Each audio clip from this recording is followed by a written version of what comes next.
Tatkala masih di bangku sekolah, aku hidup bersama kedua orang tuaku dalam lingkungan yang baik.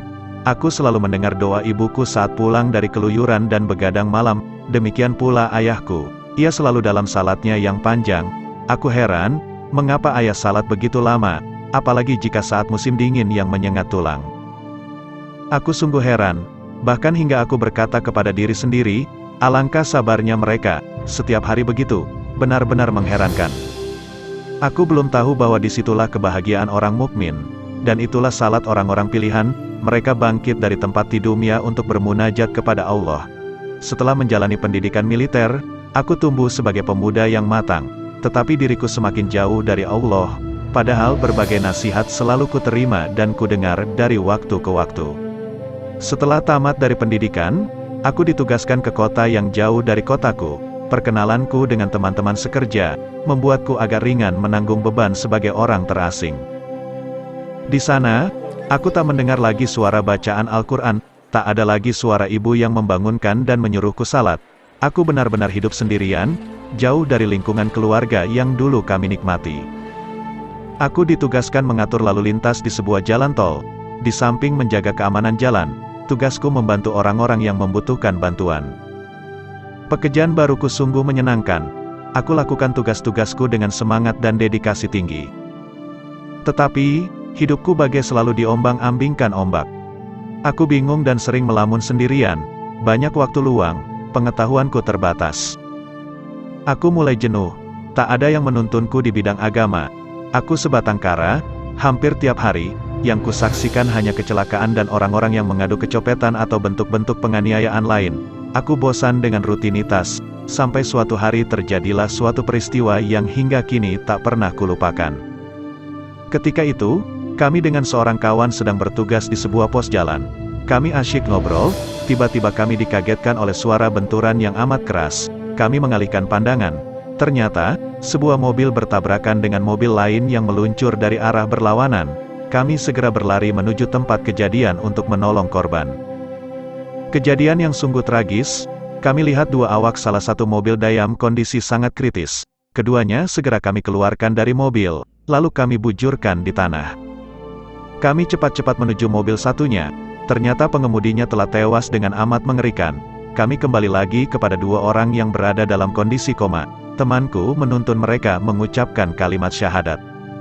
Ucapkanlah, La ilaha illallah, La ilaha illallah, perintah temanku. Tetapi sungguh mengherankan, dari mulutnya malah meluncur lagu-lagu. Keadaan itu membuatku merinding. Temanku tampaknya sudah biasa menghadapi orang-orang yang sekarat. Kembali ia menuntun korban itu membaca syahadat. Aku diam membisu. Aku tak berkutik dengan pandangan nanar. Seumur hidupku, aku belum pernah menyaksikan orang yang sedang sekarat. Apalagi dengan kondisi seperti ini, temanku terus menuntun keduanya mengulang-ulang bacaan syahadat. Tetapi, keduanya tetap terus saja melantunkan lagu.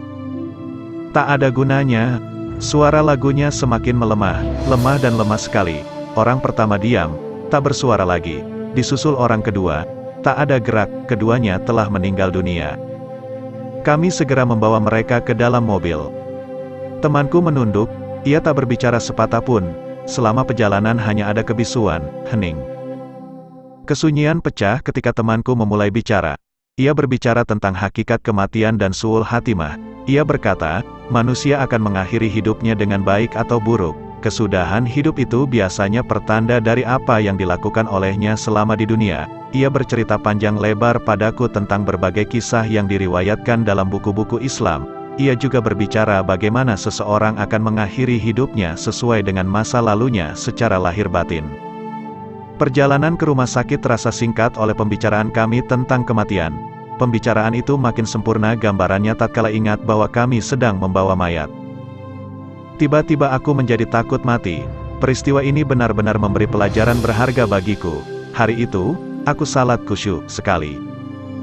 Tetapi perlahan-lahan aku mulai melupakan peristiwa itu. Aku kembali pada kebiasaanku semula. Aku seperti tak pernah menyaksikan apa yang menimpa dua orang yang tak ku kenal beberapa waktu lalu.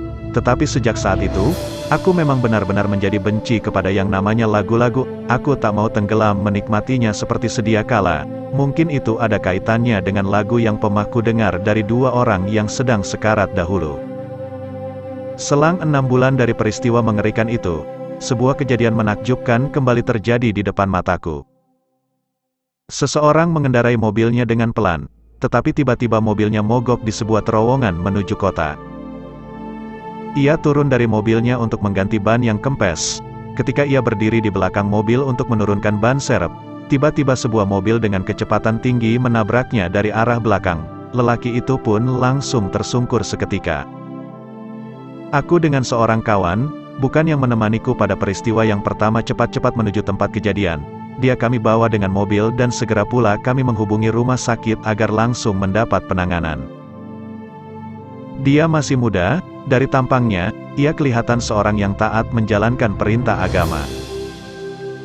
Ketika mengangkatnya ke mobil, kami berdua cukup panik, sehingga tak sempat memperhatikan kalau ia menggumamkan sesuatu. Ketika kami membujurkannya di dalam mobil, kami baru bisa membedakan suara yang keluar dari mulutnya. Ia melantunkan ayat-ayat suci Al-Quran, dengan suara amat lemah. Subhanallah, dalam kondisi kritis seperti, ia masih sempat melantunkan ayat-ayat suci Al-Quran, darah mengguyur seluruh pakaiannya, tulang-tulangnya patah, bahkan ia hampir mati. Dalam kondisi seperti itu, ia terus melantunkan ayat-ayat Al-Quran dengan suaranya yang merdu. Selama hidup aku tak pernah mendengar suara bacaan Al-Quran seindah itu. Dalam batin aku bergumam sendirian, aku akan menuntun membaca syahadat sebagaimana yang dilakukan oleh temanku terdahulu. Apalagi aku sudah punya pengalaman, aku meyakinkan diriku sendiri. Aku dan kawanku seperti kena hipnotis mendengarkan suara bacaan Al-Quran yang merdu itu. Sekonyong-konyong tubuhku merinding menjalar dan menyelusup ke setiap rongga.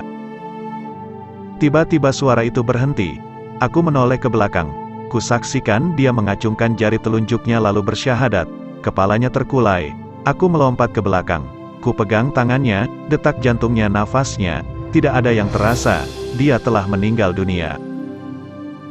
Aku lalu memandanginya lekat-lekat. Air mataku menetes. Ku sembunyikan tangisku, takut diketahui kawanku. Ku kabarkan kepada kawanku kalau pemuda itu telah wafat. Kawanku tak kuasa menahan tangisnya. Demikian pula halnya dengan diriku. Aku terus menangis. Air mataku deras mengalir. Suasana dalam mobil betul-betul sangat mengharukan.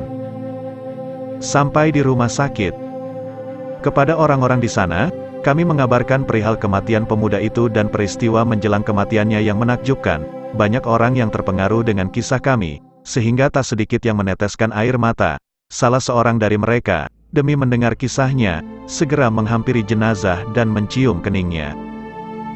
Semua orang yang hadir memutuskan untuk tidak beranjak sebelum mengetahui secara pasti kapan jenazah akan disalatkan.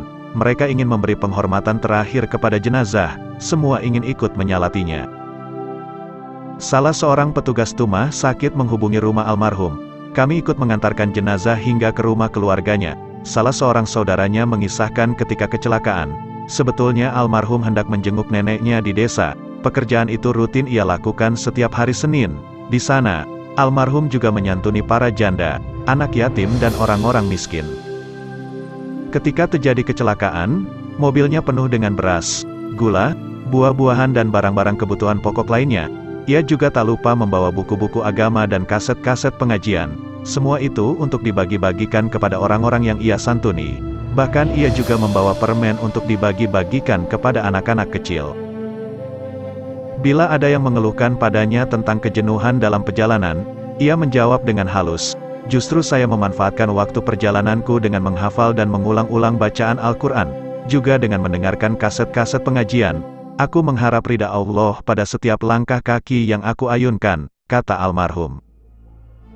Aku ikut menyalati jenazah dan mengantarnya sampai ke kuburan. Dalam liang lahat yang sempit, almarhum dikebumikan. Wajahnya dihadapkan ke kiblat, dengan nama Allah dan atas nama Rasulullah. Pelan-pelan, kami menimbuninya dengan tanah. Mintalah kepada Allah keteguhan hati saudaramu. Sesungguhnya dia akan ditanya. Almarhum menghadapi hari pertamanya dari hari-hari akhirat. Dan aku, sungguh seakan-akan sedang menghadapi hari pertamaku di dunia. Aku benar-benar bertaubat dari kebiasaan burukku. Mudah-mudahan Allah mengampuni dosa-dosaku di masa lalu dan meneguhkanku untuk tetap mentaatinya, memberiku kesudahan hidup yang baik, husnul hatimah, serta menjadikan kuburanku dan kuburan kaum muslimin sebagai taman-taman surga. Amin.